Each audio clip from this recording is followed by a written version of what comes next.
Hello friends, welcome to my channel. ಈ ದಿನ ನಾನು ನಿಮ್ಮ ಜೊತೆ princess cut blouse cutting and ಸ್ಟಿಚಿಂಗ್ನ ಶೇರ್ ಮಾಡ್ತಾ ಇದ್ದೀನಿ.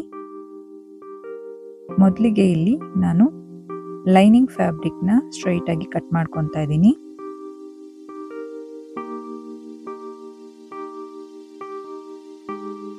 ಈಗ ಇಲ್ಲಿ ಫ್ರಂಟ್ನ ಉದ್ದ ಬಂದು 13.5 ಇಂಚ್ ಇದೆ. ಇದಕ್ಕೆ ನಾವು 1.5 ಇಂಚನ್ನ ಪ್ಲಸ್ ಮಾಡಿಕೊಂಡು 15 ಇಂಚ್ಗೆ ಮಾರ್ಕ್ ಮಾಡ್ಕೊತಾ ಇದ್ದೀನಿ. ಇಲ್ಲಿ ನೋಡಿ ಈ ರೀತಿ. ಈಗ ಸ್ಟ್ರೈಟ್ ಆಗಿ ಒಂದು ಲೈನು ಡ್ರಾ ಮಾಡ್ಕೋಬೇಕು.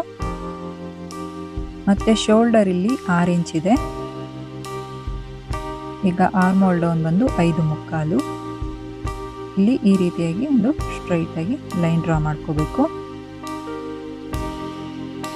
ಮತ್ತೆ ಈಗ 1/2 ಇಂಚ್ ಅಷ್ಟು ಒಳಗಡೆಗೆ ನಾವು ಇದನ್ನ ಮಾರ್ಕ್ ಮಾಡ್ಕೋಬೇಕಾಗುತ್ತೆ.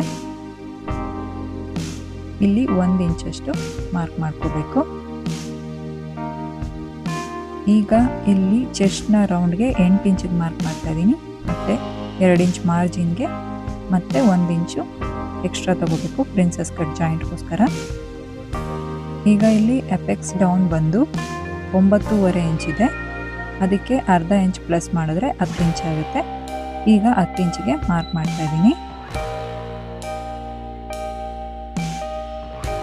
ಎಪೆಕ್ಸ್ ಟು ಎಪೆಕ್ಸ್ ಬಂದು 6.5 ಇಂಚ್ ಇದೆ. ಅದರಲ್ಲಿ ಅರ್ಧ ಭಾಗ ಬಂದು 3.25 ಇಂಚು. ಅದೇ 3.25 ಇಂಚಿನ ಇಲ್ಲೂ ಕೂಡ ನಾವು ಮಾರ್ಕ್ ಮಾಡ್ಕೋಬೇಕು. ಈಗ ಒಂದು ಗೆರೆ ಎಳ್ಕೊಂಡು ಇಲ್ಲಿ ವೆಸ್ಟ್ನ ರೌಂಡ್ 7 ಇಂಚಿಗೆ ಮಾರ್ಕ್ ಮಾಡಿದ್ದೀನಿ. ಮತ್ತೆ 3 ಇಂಚು ಪ್ರಿನ್ಸೆಸ್ ಕಟ್ಗೋಸ್ಕರ ಮತ್ತೆ 2 ಇಂಚು ಮಾರ್ಜಿನ್ಗೋಸ್ಕರ. ಹೀಗೆ ಒಂದು ಸ್ಟ್ರೈಟ್ ಲೈನ್ ಡ್ರಾ ಮಾಡ್ಕೊಂಡಿದ್ದೀನಿ. ಮತ್ತೆ ಇಲ್ಲಿ 1 ಇಂಚ್ ಅಷ್ಟು ಈ ರೀತಿಯಾಗಿ ಮಾರ್ಕ್ ಮಾಡ್ಕೊತಾ ಇದ್ದೀನಿ. ಮತ್ತೆ ಲೆಂತ್ ಬಂದು 2 ಇಂಚ್ಗೆ ಮಾರ್ಕ್ ಮಾಡಿಕೊಂಡು ಈಗ ಸ್ಟ್ರೈಟಾಗಿ ಈ ರೀತಿಯಾಗಿ ಗೀರ್ ಹಾಕ್ಕೋಬೇಕಾಗುತ್ತೆ. ಮತ್ತು ಇದು ಪಾಯಿಂಟು ಈ ರೀತಿ ಮಾಡ್ಕೋಬೇಕು. ಈ 2 ಇಂಚು ನಾವು ಮೇಲೆ ತಗೊಂಡಿರೋದು ಬಂದು ಅದು ಬೆಲ್ಟ್ ಥರ ಕೆಲಸ ಮಾಡುತ್ತೆ. ಈಗ ಇಲ್ಲಿ ಪ್ರಿನ್ಸೆಸ್ ಕಟ್ನ ಶೇಪ್ ಕೊಡಬೇಕಾಗುತ್ತೆ. ಮೊದಲಿಗೆ ಇಲ್ಲಿ ಆರ್ಮ್ ಹೋಲ್ ರೌಂಡ್ ಮಾಡ್ಕೋಬೇಕು. ಮತ್ತು ಈ ರೀತಿಯಾಗಿ ಪ್ರಿನ್ಸೆಸ್ ಕಟ್ನ ಶೇಪ್ ಕೊಡ್ತಾ ಇದ್ದೀನಿ. ಹೀಗೆ 1/4 ಇಂಚಿಗೆ ಇದನ್ನು ಜಾಯಿಂಟ್ ಮಾಡಬೇಕಾಗುತ್ತೆ. ಮತ್ತು ಇಲ್ಲಿ ನೆಕ್ ಡೌನ್ ಬಂದು 6.5 ಇಂಚಿಗೆ ಮಾರ್ಕ್ ಮಾಡಿದ್ದೀನಿ. ಮತ್ತು ನೆಕ್ ವಿಡ್ತು 2.25 ಇಂಚಿಗೆ ಮಾರ್ಕ್ ಮಾಡ್ಕೊಂಡಿದ್ದೀನಿ. ಈಗ ಇದನ್ನು ನಾನು ಈ ರೀತಿಯಾದ ಪ್ಯಾಟರ್ನ್ನ ರೆಡಿ ಮಾಡ್ಕೊಂಡಿದ್ದೀನಿ ಫ್ರಂಟ್ ನೆಕ್ಗೆ.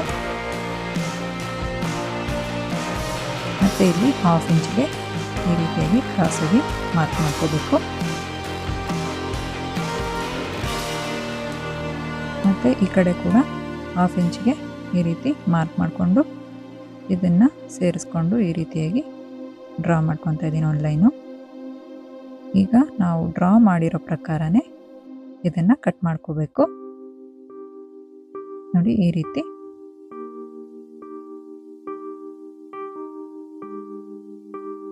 ನೆಕ್ ಸೈಡ್ ಕೂಡ ಇದೇ ರೀತಿ ನಾನು ಕಟ್ ಮಾಡ್ಕೊತಾ ಇದ್ದೀನಿ. ಇಲ್ಲಿ ಕೂಡ ಅಷ್ಟೇ ಪ್ರಿನ್ಸೆಸ್ ಕಟ್ ಮಾಡ್ಕೋಬೇಕು ನಾವು. ಇದು ಎಕ್ಸ್ಟ್ರಾ ಏನು ಡ್ರಾ ಮಾಡಿರ್ತೀವಲ್ಲ ಅದನ್ನು ಡಾಟ್ಗೆ ಕಟ್ ಮಾಡಿ ತೆಗೆದುಬಿಟ್ಟು ಈಗ ಇಲ್ಲಿ ಚಿಕ್ಕದಾಗಿ ಒಂದು ಕಟ್ಸ್ ಮಾಡ್ಕೊತಾ ಇದ್ದೀನಿ. ಈಗ ಮೇನ್ ಫ್ಯಾಬ್ರಿಕ್ ಜೊತೆ ಕೂಡ ಕಟ್ ಮಾಡ್ಕೊಂಡಿದ್ದಾಗಿದೆ. ಮತ್ತೆ ಇಲ್ಲಿ ನಾವು ಇನ್ನೂ 2 ಎಕ್ಸ್ಟ್ರಾ ಸೆಟ್ಟು ಲೈನಿಂಗ್ ಪೀಸ್ನ ಕಟ್ ಮಾಡ್ಕೊಂಡಿದ್ದೀನಿ. ಯಾಕೆ ಅಂದರೆ ಇದು ಪ್ಯಾಡೆಡ್ ಬ್ಲೌಸು, ಅದಕ್ಕೋಸ್ಕರ. ಈಗ ಲೈನಿಂಗ್ ಫ್ಯಾಬ್ರಿಕ್ಕು ಮತ್ತು ಮೇನ್ ಫ್ಯಾಬ್ರಿಕ್ನ ಅಟ್ಯಾಚ್ ಮಾಡ್ಕೋಬೇಕು. ನೋಡಿ ಹೀಗೆ ನೀಟಾಗಿ ಫಿನಿಶಿಂಗ್ ಕೊಟ್ಟು ಸ್ಟಿಚ್ ಮಾಡ್ಕೋಬೇಕಾಗತ್ತೆ. ಇದರಲ್ಲಿ ನಿಮ್ಗೇನಾದರೂ ಅರ್ಥ ಆಗಿಲ್ಲ ಅಂದರೆ ಕಮೆಂಟ್ ಮಾಡಿ ಹೇಳಿ ಫ್ರೆಂಡ್ಸ್. ನಾನು ಆದಷ್ಟು ನೀಟಾಗಿ ತಿಳಿಸ್ಕೊಡೋಕ್ಕೆ ಪ್ರಯತ್ನ ಪಡ್ತೀನಿ. ಈಗ ನೋಡಿ ಮತ್ತೆ ಈ ಕಡೆ ಮತ್ತೊಂದು ಸೈಡ್ ಕೂಡ ಇದೇ ರೀತಿ ಅಟ್ಯಾಚ್ ಮಾಡ್ತಾ ಇದ್ದೀನಿ.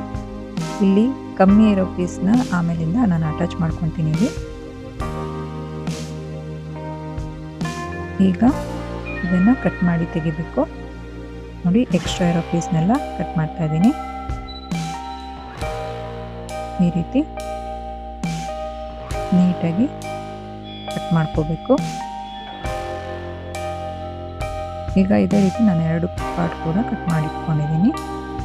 ಈಗ ಮತ್ತೆ ಇಲ್ಲಿ ಪ್ರಿನ್ಸಸ್ ಕಟ್ ಹತ್ರ ನಾವು ಈ ರೀತಿಯಾಗಿ ಇದನ್ನು ಕೂಡ ಅಟ್ಯಾಚ್ ಮಾಡ್ಕೊತಾ ಇದ್ದೀನಿ. ಇಲ್ಲಿ ಇದನ್ನು ನೀಟಾಗಿ ಎಲ್ಲಿ ಕೂಡ ಬರದೇ ಇರೋ ಹಾಗೆ ನೀಟಾಗಿ ಅಟ್ಯಾಚ್ ಮಾಡ್ಕೋಬೇಕು.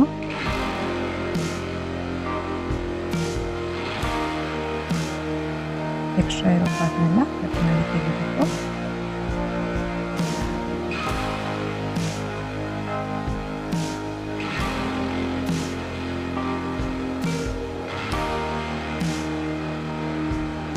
ನಾನು ಇದನ್ನೆಲ್ಲ ಈ ರೀತಿಯಾಗಿ ರೆಡಿ ಮಾಡ್ಕೊಂಡಿದ್ದೀನಿ.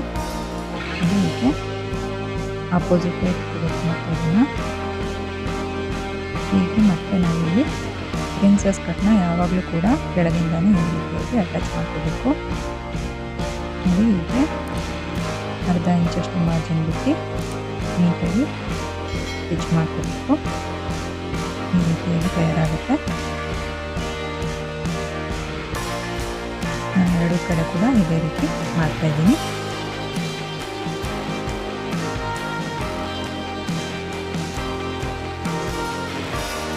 ಈಗ ಇಲ್ಲಿ ಮತ್ತೆ ಇನ್ನೊಂದು ಸೆಟ್ಟು ಲೈನಿಂಗ್ ಪೀಸ್ ಕಟ್ ಮಾಡ್ಕೊಂಡಿದ್ದಲ್ಲ, ಇದನ್ನು ಕೂಡ ಅದೇ ರೀತಿಯಾಗಿ ಅಟ್ಯಾಚ್ ಮಾಡ್ಕೊತಾ ಇದ್ದೀನಿ. ಈ ಪೀಸ್ ಏನಕ್ಕೋಸ್ಕರ ಅಟ್ಯಾಚ್ ಮಾಡೋದು ಅಂದರೆ ಅದು ಪ್ಯಾಡೆಡ್ ಬಂದು ಹೊರಗಡೆ ಕಾಣಿಸುತ್ತೆ. ಅದಕ್ಕೋಸ್ಕರ ಈ ರೀತಿಯಾಗಿ ಅಟ್ಯಾಚ್ ಮಾಡಿಕೊಂಡ್ರೆ ಫಿನಿಶಿಂಗ್ ನೀಟಾಗಿ ಬರುತ್ತೆ.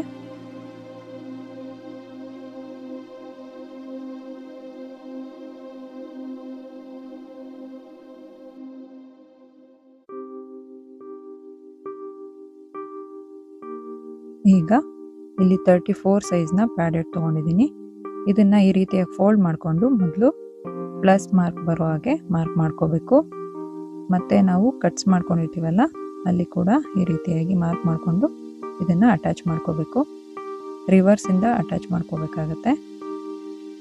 ಈಗ ಇದನ್ನು ಕಪ್ಸ್ ಅಟ್ಯಾಚ್ ಮಾಡಿರೋ ಪೀಸ್ನ ಉಲ್ಟಾ ಇಟ್ಟು ಮತ್ತು ಅದ್ರ ಮೇಲೆ ಮೇನ್ ಫ್ಯಾಬ್ರಿಕ್ನ ಈ ರೀತಿಯಾಗಿ ಅದನ್ನು ಕೂಡ ರಿವರ್ಸಲ್ಲೇ ಇಡಬೇಕು. ಈ ರೀತಿಯಾಗಿ 1 ಫುಟ್ ಮಾರ್ಜಿನ್ ಬಿಟ್ಟು ಮೊದಲಿಗೆ ನೆಕ್ ಅಟ್ಯಾಚ್ ಮಾಡ್ಕೋತಾ ಇದ್ದೀನಿ. ಮತ್ತು ಇಲ್ಲಿ ಚಿಕ್ಕ ಚಿಕ್ಕದಾಗಿ ಕಟ್ಸ್ ಮಾಡಿಕೊಂಡು ಉಗುರಿಂದ ಈ ರೀತಿಯಾಗಿ ಗೀಚ್ತಾ ಇದ್ದೀನಿ. ನೋಡಿ ಈ ರೀತಿ. ಈಗ ಫಿನಿಶಿಂಗ್ ಕೊಟ್ಟು ಇಲ್ಲಿ ಕಾರ್ನರಲ್ಲಿ ಟಾಪ್ ಸ್ಟಿಚ್ ಮಾಡಬೇಕು. ಮತ್ತು ಇನ್ನೊಂದು ಸೈಡ್ ಕೂಡ ಈಗ ಅಟ್ಯಾಚ್ ಮಾಡ್ಕೊಂಡು ಬರ್ತೀನಿ. ಫಸ್ಟಿಗೆ ಇದು ಕೂಡ 1 ಫುಟ್ ಮಾರ್ಜಿನ್ ಅಷ್ಟು.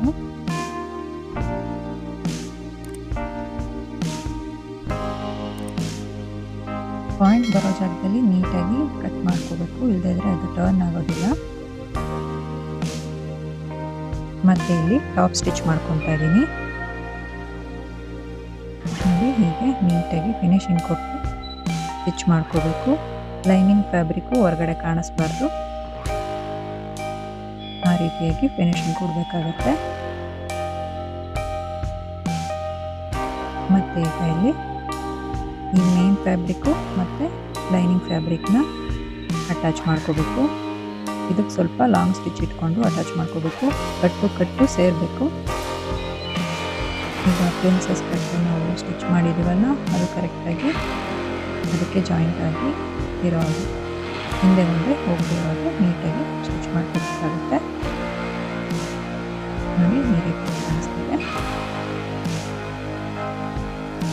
ಈಗ 2 ರೆಡಿ ಮಾಡಿ ಇಟ್ಕೊಂಡಿದ್ದೀನಿ ನಾನು. ಈಗ ಇಲ್ಲಿ ನಾನು ಹುಕ್ ಪಟ್ಟಿ ರೆಡಿ ಮಾಡ್ಕೋತಾ ಇದ್ದೀನಿ. ಅದಕ್ಕೋಸ್ಕರ ಇಲ್ಲಿ 1.5 ಇಂಚಷ್ಟು ಲೈನಿಂಗ್ ಫ್ಯಾಬ್ರಿಕ್ನ ತೊಗೊಂಡಿದ್ದೀನಿ.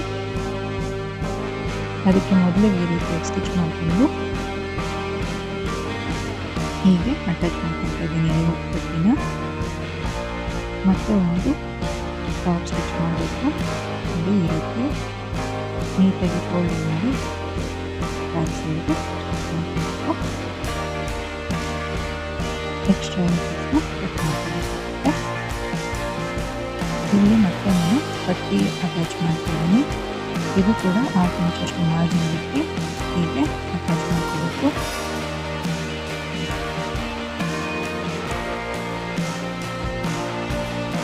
ಈ ರೀತಿಯಾಗಿ ಫಿನಿಶಿಂಗ್ ಕೊಡಬೇಕಾಗುತ್ತೆ.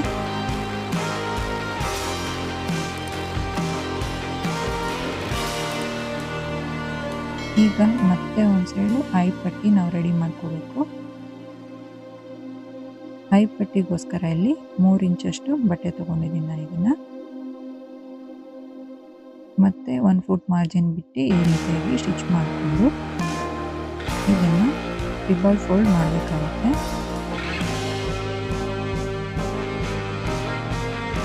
ಮತ್ತು ಟಾಪ್ ಸೈಡ್ ಕೂಡ ಫೋಲ್ಡ್ ಮಾಡ್ಕೋಬೇಕು. ಡಬಲ್ ಸ್ಟಿಚ್ ಮಾಡಿಕೊಂಡು ಎಕ್ಸ್ಟ್ರಾ ಇರೋ ಪೀಸ್ ಕಟ್ ಮಾಡಿದ್ರೆ ಐ ಪಟ್ಟಿ ರೆಡಿ ಸರ್. ಈಗ ಇದು ಮೆಜರ್ಮೆಂಟ್ ನಾವು ನೋಡ್ಕೋಬೇಕು. ಎಷ್ಟು ಫ್ಯಾಬ್ರಿಕ್ ಇರುತ್ತೆ ಅಷ್ಟಕ್ಕೆ ಇದನ್ನು ನಾವು ಅಟ್ಯಾಚ್ ಮಾಡಿದ್ರೆ ಎಲ್ಲ ನೀಟಾಗಿ ಬರುತ್ತೆ. ಕಂಡು ಬರೋದಿಲ್ಲ ಫ್ರೆಂಡ್ಸಲ್ಲಿ. ಈ ಪಟ್ಟಿನ 2 ರೀತಿಯಾಗಿ ಅಟ್ಯಾಚ್ ಮಾಡೋದನ್ನ ನಾನು ತೋರಿಸ್ತೀನಿ. ಈ ರೀತಿ ಇದು ಕೂಡ ಈಗ ನಾವು ಟಾಪ್ ಸೈಡಿಂದ ಸ್ಟಿಚ್ ಮಾಡ್ಕೋಬೇಕು.